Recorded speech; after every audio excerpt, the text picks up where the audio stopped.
Star Wars and big plot reveals are like peanut butter and jelly, from the original films to The Mandalorian and everything in between.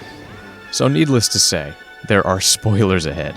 Some of these twists are iconic and loved, and some are, well... Somehow Palpatine returned.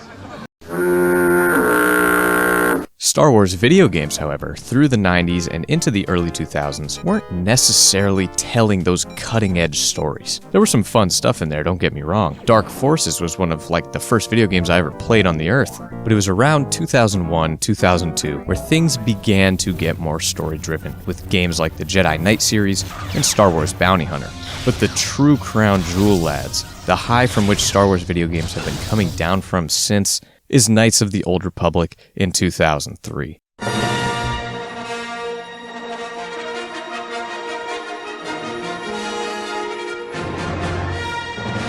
Oh, baby.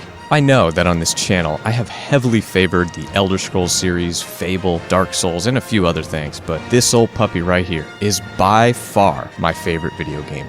No question. In many ways, the plot, characters, mechanics, and of course the twist we are here to talk about are, for me, the Star Wars formula perfected. The game is chock full of extremely well-written characters, quests, and history. I honestly have a hard time saying anything critical about this game, man. It's perfect. So before we get to that iconic twist, let's just lay down the background. The plot of the game sees your player character assume a key role in the fight against the Sith, led by Darth Malak, a bad dude looking to use something called the Star Forge to create a massive, unstoppable fleet and topple the Republic. The plan is to track down star maps that will lead to the Forge all over the galaxy, visiting different worlds and making moral decisions that will align you either with the dark side or the light in the process. All the while, you're uncovering your player character's mysterious-ass past. So let's get straight to the twist, boys, because I assume that if you've gotten this far, you either have played the game already, or you don't give a toot if it's spoiled. So, here we go. Darth Revan was a once noble Jedi turned Sith Lord who led the Sith fleet along with his partner in crime and apprentice, Darth Malak. During a battle, Malak betrayed him, targeted the bridge of said ship, and killed his master. But, I'm sorry, excuse me, sir, did you order a twist? Because he wasn't killed. Not at all. He was dazed and taken by the Jedi Bastila, who he was locked in battle with at the time. After creating your custom character, you're told that the hero of the story is simply a Republic soldier tasked with accompanying this new Jedi Master. So off you go. You progress through the game, uncover more information about Revan and the Sith, make big decisions on your alignment, relationships, and all signs point to you facing down with Malak, regardless of alignment. But he, in a confrontation, is eventually the one who dramatically reveals that you are in fact Darth Revan. As is the outcome. I am actually surprised this confrontation did not happen sooner, given how powerful your mind once was. Even the combined power of the Jedi Council couldn't keep your true identity buried forever, could it?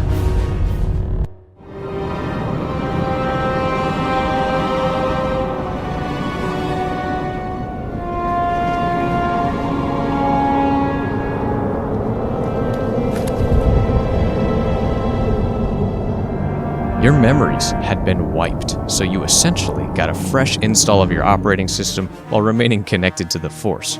But this reveal occurs pretty late in the game, and man, let me tell you, this absolutely rocked people's world at the time. The first time I saw the cutscene, I think I just stayed on the floor staring at the ceiling a while. This event caused a great disturbance in the Force, as if thousands of gamers gasped in shock all at once, and then were silent. But let's back up here a little bit. How the hell did this work so well? The Jedi do not believe in killing their prisoners.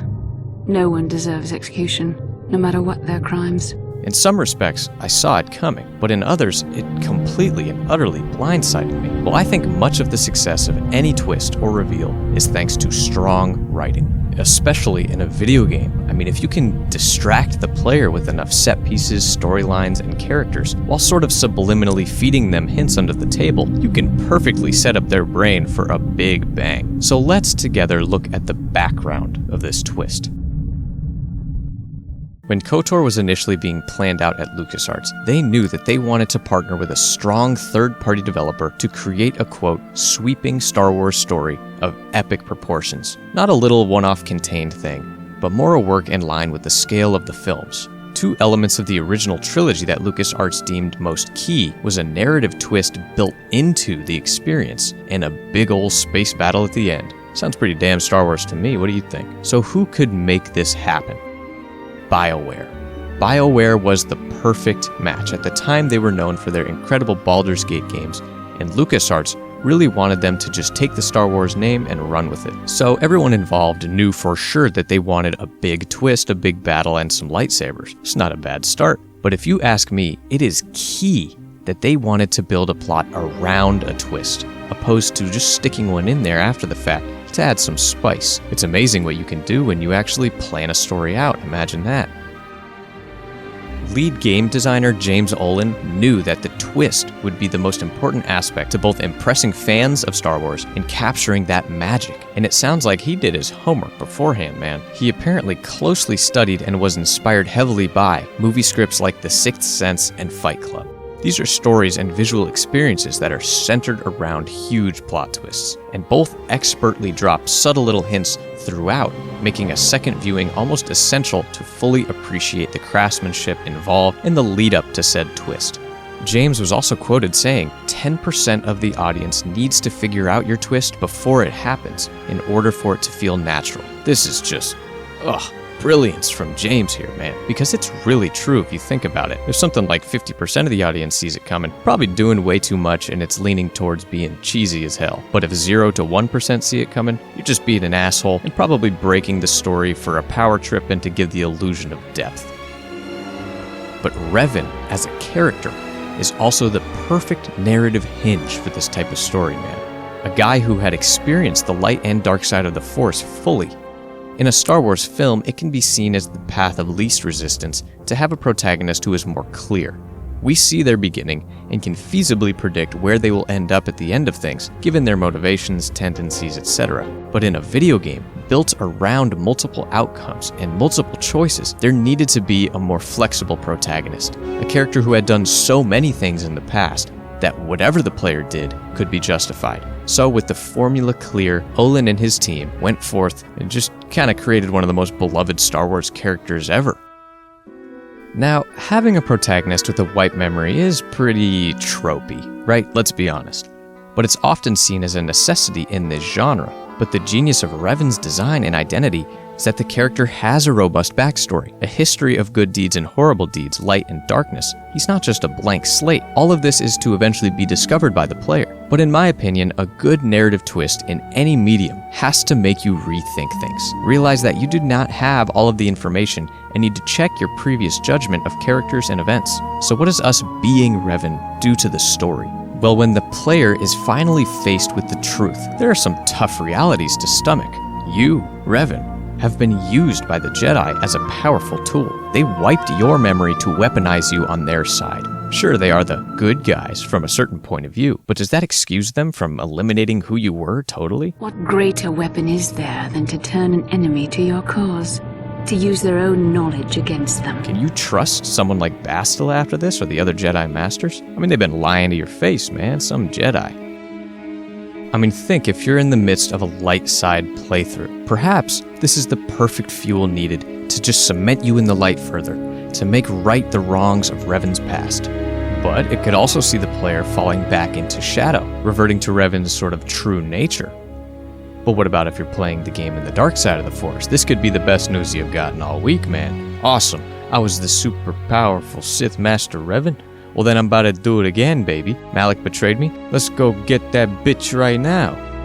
You see what I'm getting at. This is a role-playing game, and this Revan twist just opens so many narrative opportunities to the player.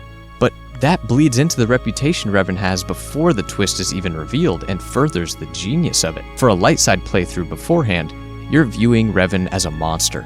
You're glad he's apparently dead and gone, and you only really need to deal with his apprentice, Malak. Seeing him in these cutscenes, and knowing how closely connected he is with these characters, though, makes you wonder if he's like the true final boss, a DLC boss or something like that. Malak simply being a pawn. For a dark side playthrough, you're kind of viewing Revan as a martyr, a hero of the Sith who you can grow powerful enough to replace, ending Malik's crazy-ass plans and putting the Sith back in the hands of someone capable and wise. But both of those perceptions, or any that you come up with on your own, are utterly shattered in a wonderfully satisfying and conflicting way, regardless when that twist occurs. It's just like the thumbnail says, man, it's perfection. So earlier, I mentioned the influence of things like Fight Club and how they kind of warrant a second view to fully appreciate that twist, and KOTOR is absolutely the same way. The narrative is designed in such a way that there are an alarming amount of hints so well placed and things so carefully omitted that the second playthrough, you'll be scratching your head thinking like, geez, am I a dumbass? How the hell did I miss these things? But there's a clever reason that they're easy to miss. They are embedded in the tropes that you are expecting to come across in an RPG like this. I've spoken briefly with the Council. They request an audience with you. We should go at once. An audience with the Jedi Council? It's pretty unusual for someone who isn't even a Jedi. What's this about, Bastila? I'm sorry, Carth, but I cannot tell you. All I ask is that you trust in the Force and the wisdom of the Council.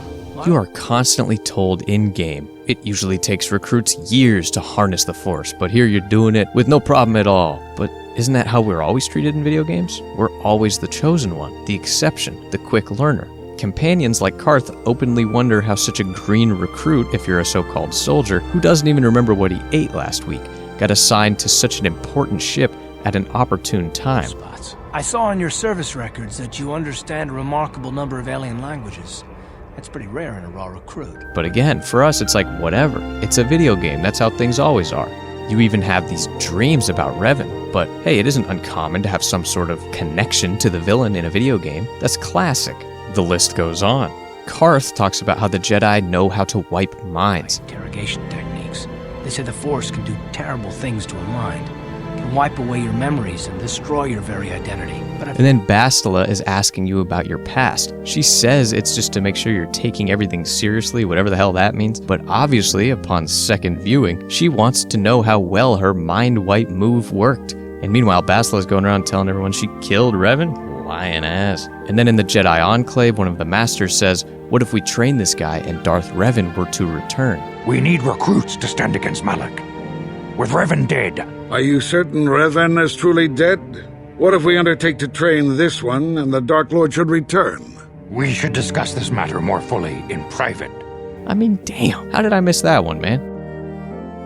There's the star map on Kashyyyk. The thing recognizes you. Your character has been to this computer before. Determining parameters.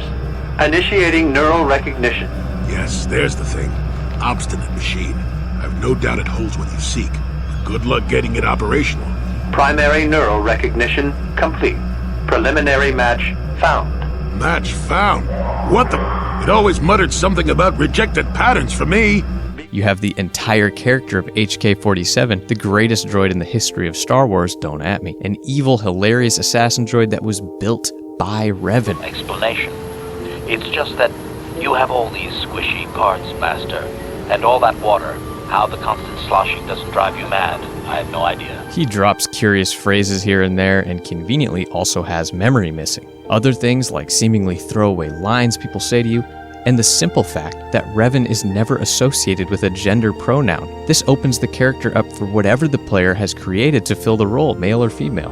There are many, many more hints, and if you know some or like some that I neglected to mention, put them in the comments. Let's talk about it. Look, everybody, the point is, this is obviously a very carefully crafted twist. There will always be the wise guys, I can hear them typing, you hear it, who claim that they saw it coming from the beginning. And I'm sure they're telling the truth. But the fact that you can go on YouTube right now and see recent uploads of Let's Plays or streams of people getting their mind blown should tell you something. This is one of those truly immortal video game moments. One that if you spoil for someone else, shame on you, sir or madam. Shame on you. But what a good twist can do for a game, a book, a movie, a show, really anything, is give it an air of mystery. The people who know, and can't say much to you if you don't other than it's good, you gotta go play it. It makes you want to get in the club and know what the hubbub is. And I think this is a huge underrated piece of the endurance of these titles. We're almost at the 20-year mark since release, and people are still posting their damn reactions around the internet to that big reveal.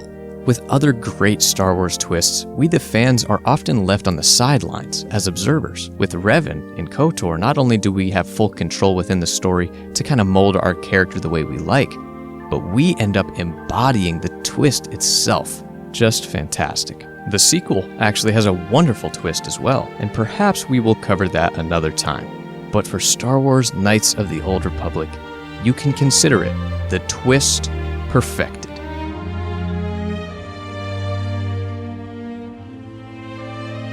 Thanks everyone for watching and listening to the end. It means a lot, and it always means a lot.